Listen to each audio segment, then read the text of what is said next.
মুফতি ফয়জুল করিম রে বরিশালের মেয়র হিসাবে চায় না।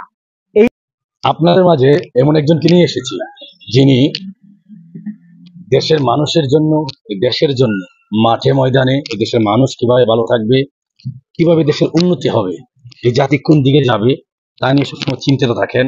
আমাদের কিশোরগঞ্জ জেলা করিমগঞ্জ উপজেলা ইসলামী আন্দোলন বাংলাদেশের সাংগঠনীয় সম্পাদক মোহাম্মদ সাইফুল ইসলাম মেজদা সাহেব, উনি আমার পাশে আছেন। আজকে ওনাকে নিয়ে আপনাদের মাঝে আসা একটি বিষয় এই জাতির সামনে তুলে ধরা।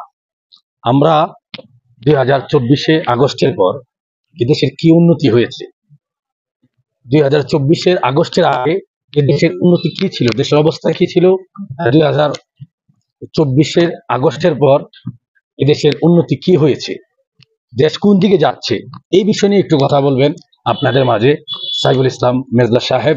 ইনশাআল্লাহ আপনারা সবাই কথাগুলো শুনে যাবেন। এই জাতির উদ্দেশ্যে আশা করি মেসেজ হবে ইনশাআল্লাহ। ইসলামী আন্দোলন ক্ষমতায় আসলে প্রত্যেকটি মানুষের অধিকার বাস্তবায়নের চেষ্টা করবে ইনশাআল্লাহ, এবং প্রত্যেকটি মানুষের অধিকার হাতে কলমে এবং সরকারি যে ত্রাণ এবং বাজারের যে দ্রব্যমূল্য ঊর্ধ্বগতি সিন্ডিকেট, এগুলাকে ইসলামী আন্দোলন বাংলাদেশের কর্মীরা, আপনারা জানেন, আপনারা এটা স্পষ্ট করে আমি বলতে পারি যে সারা বাংলাদেশের নির্বাচন, মেয়র নির্বাচনের মধ্যে স্পষ্ট একটি নির্বাচন বরিশালের নির্বাচন। আপনারা দেখছেন ঢাকা উত্তরের এশরাককে নির্বাচনের মেয়র প্রার্থী দেওয়ার জন্য তারা খুব উঠে পড়ে লেগেছে। আসলে দেখেন, যদি বাংলাদেশের এই নির্বাচনের মেয়র নির্বাচনের প্রার্থী হিসাবে চূড়ান্ত করা লাগে, বরিশালের প্রার্থী মুফতি ফয়জুল করিমকে করা লাগে। তারা করতেছে না। কেন করতেছে না জানেন?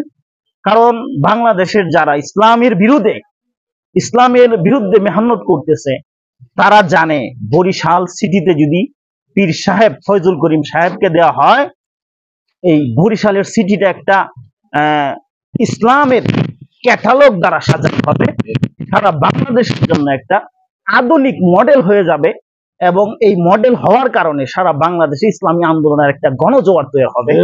এই জন্য ইসলাম বিদ্বেষী, ইসলাম নিয়ে যারা ইসলাম ধ্বংস করার পায়তারা যারা করছে, তারা পীর সাহেব নাইবে আমিরুল মুজাহিদিন মুফতি ফয়জুল করিম রে বরিশালের মেয়র হিসাবে চায় না।